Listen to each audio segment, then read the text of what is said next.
The following program may contain coarse language, violence, nudity, mature subject matter, or scenes which may not be suitable for all viewers. Viewer discretion is advised.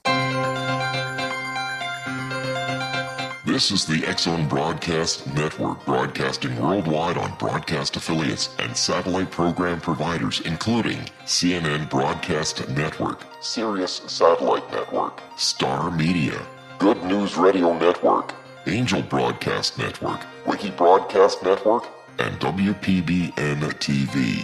For more information on the X-Zone Broadcast Network, visit us at www.xzbn.net.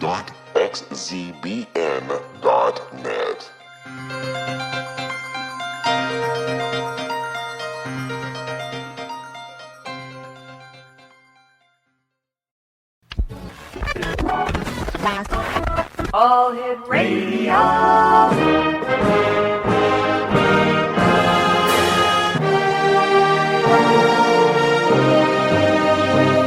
Welcome to the X-Zone, a place where fact is fiction and fiction is reality.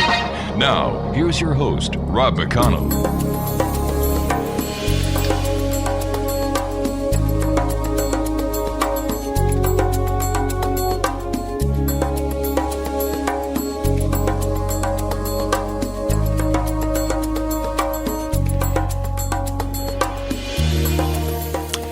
And welcome back to the X-Zone, everyone. Rob McConnell here. My guest this hour is Stacey Allen. And Stacey and I are going to be talking about the Appalachian Ghost Tours. And Stacey Allen McGee is tour director. She's also the founder and international director of the Alternative Reality Centers. It's a not-for-profit paranormal research organization based in Northeast Tennessee, and they've been conducting professional paranormal studies of the southern Appalachian mountain range of the United States, including Upper East Tennessee and the Southwest Virginia highlands for nearly 2 decades. And that was well before the very first season premiere of The X-File, when the organization was founded in February of 1994. www.appalachianghosttours.com is their website. And Stacey Allen McGee, welcome back to the X-Zone. It has been way too long. Oh, yeah, definitely. A couple corrections there, Rob. Appalachian Ghost Walks, WALKS.com is our website. Also, we have alternaterealitiescenter.com is the organization page. We can go back over that a little bit later on, but it is Alternate Reality Center instead of Alternative. Oh, okay. I sit corrected. So tell me, Stacey, are the ghosts still as busy as ever in your area?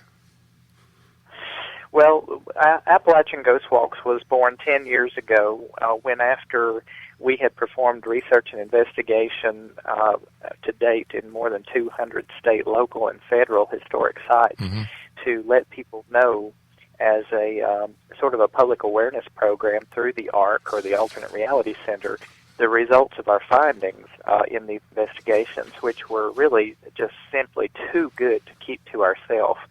The history that we would get would verify what we would get as researchers doing everything you see on the shows, from digital photography to infrared videography, electromagnetic field reconnaissance, cold and warm spot reconnaissance, and of course everybody's favorite, EVPs, or electronic voice phenomenon. And my photography, my experience with that was well utilized in these investigations where I started out in doing astrophotography and photography for UFOs so many years ago.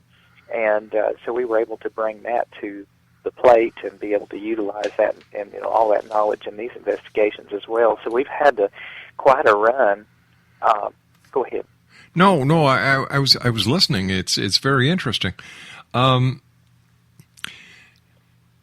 Have you and your organization figured out what ghosts are, where they go to when they're not haunting, and if they ever leave one of these sites that you've investigated, or do they remain there throughout time? One of the most resounding questions I think that people have is exactly what is the nature of ghosts and of the unseen world. Mm-hmm. When we do research and investigation, years ago, it was very different than what we do today. It was more about ghost hunting, about verifying the levels of spirit activity in a building. But today, we've moved beyond that to a point where we're no longer ghost hunters. We don't train people to be ghost hunters as per se, as much as we do afterlife researchers. And the afterlife research that we do, as verified by the science and the history and even the deep spirituality of the investigators, the members, the guests that we get on these tours from time to time, is just incredible. Today, I have no longer any question in my mind as to who ghosts are. There are spirits out there that are not human, that are not out for the best interest of the human race, indeed, as people have become aware through the years and as talked about in the Bible. But we don't go looking for that. The for old adages, seek and you shall find, knock and it shall be opened, and if you ask, you will receive. So the important thing to keep in mind that we have learned is to be very careful about what you go seeking for. In this case, more to the point, who you go seeking for. And so many of the shows really don't bring that out these days. You get kids that watch a TV show and they go out looking for they know not what, and then they usually find it. That's not the truth. And so we teach a class called Ghostology 101 that offers people the chance to explore the boundaries that they have with regard to the unseen world and go beyond those limitations. Hey, Stacey, you and I have to take a commercial break. Please stand by. Exonation, Stacey Allen McGee is our special guest. www.appalachianghostwalks.com, as well as the ARC Alternative Research Center, and that website is www.alternativerealitiescenter.com. We'll be back on the other side of this commercial break in 2 minutes. Don't go away.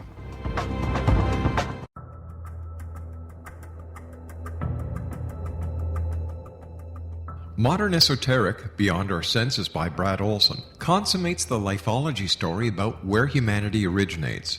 It is the lost continents, the primitive wisdom, the mythos of creation, and the rethinking of ancient history as we are taught in academia. There is much more to the story than what we have been told. As this is the first book in the Esoteric series, Modern Esoteric starts at the beginning of time and accelerates up to this modern age. Future Esoteric is book 2 in the series and takes a forward-looking position ahead of today with an open and honest examination of the ET issue and various unexplained phenomena. To discover the writings of author Brad Olson, visit www.bradolson.com. That's www.bradolson.com.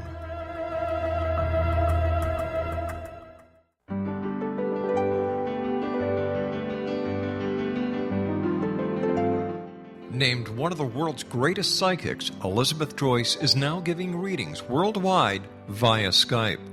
Elizabeth Joyce is recognized for her clairvoyant ability to help find missing persons, her analysis of dreams, past life regression work, mediumship, and her accurate predictions. Elizabeth has been a frequent guest on the X-Zone radio show with yours truly, Rob McConnell, now for several years. For an appointment with Elizabeth Joyce, call 201-934-8986 or Skype at elizabeth.joyce. And for more information, you can always visit Elizabeth Joyce online at www.new-visions.com.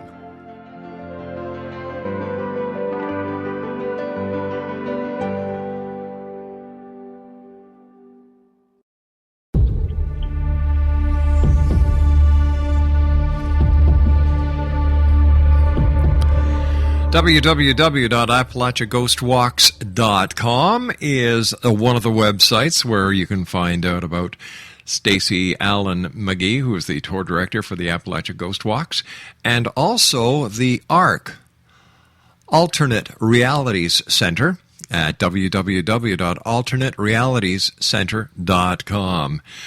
Did I get it right? Yeah. You did. Appalachian with an N, Ghost Walks, instead of Appalachia. Yeah. But other than that, you did quite well. Hey, what can I say? I'm Canadian, eh? Hey. So you've gone from ghost hunting to after death investigations. Why did you do that? Was it because of the whole ghost hunting hoopla that was made, where you decided, hey, we're going to get serious and we're going to do this the proper way instead of just being a bunch of Ghostbusters? Well, it was quite a process. I started out like so many years ago, but I never wanted to take my cue from a TV show. That to me was too much like watching ER and think you could then go out and do brain surgery. You mean you can't? Well, that explains a few things. So I went and I found someone who had been doing this for 45 years of her life, and both abroad and locally. And I trained in a basic and advanced course in this years ago that I have taken to a whole new level of understanding. Everything that we do is Christian-based. It's not gory or over the top. I like that. None of our tours are fear. Yes. You'll never find that any of our tours are fear-based. They're a very unique offering that, as far as I know, no one else in the world is offering right now. All done from a very Christian perspective. That is faith-building experience. That is, it can be very spooky. However, when real things happen, we only take you to authentically frequented places by the people of the past. And they're not just strangers in many cases when we go into people's homes. These are people's grandmothers and grandfathers, aunts and uncles and spouses. And more times than I can count on my fingers and toes when we go in to do the readings of the houses through the very scientific and spiritual means that we now employ. We see these people in period dress. I can describe them in such detail that the property owner will go get a copy of the family photo album, and Rob, it's right down to the pink polka dot dress, for example, that Aunt Mamie was wearing at the time the picture was taken. Wow. And often these people will try to give me tours of the property, tours of the home. They'll point out where lost grave sites were on the property when the headstones were moved but the bodies never were, and the property owners will turn and look at me like I have the proverbial three heads, and they'll say, you knew things about this house or about this building or about this property that I've not even told my own family. Unreal. So Appalachian Ghost Walks was born to let people know what happened in these many investigations. It will really and truly chill you to the bone when you discover how not only the property owner's own verification or confirmations came into play, but not knowing any of the people, past incidents, or history on these properties, we would go in not doing any advanced historical research and actually be able to take that information, in many cases, down to the county records offices, to the deeds offices and the tax offices, and we could actually put a name with the people haunting these locations from the county records. Let me ask you something, Stace. Have you or any member of your organization or any ghost researcher, I'm talking about the real researchers, I'm not talking about the wannabes here, has anyone ever established a relationship with a spirit, with a ghost? Well, it depends on what I guess, supposing what type of relationship you're referring to. Okay, all right. Let me ask. Let me see. Where the ghost or the spirit knows who you are? Well, that's an interesting question, and one that I think I will have an interesting answer for you, but it may go beyond an open Pandora's box into a whole other scope of questions. Let's go for it. In as much as a relationship with a ghost goes, I have found, at least in 2 of the 200 places I have gone to, if not more, that they appear to have a knowledge that I am coming before I get there. And you talk about a spooky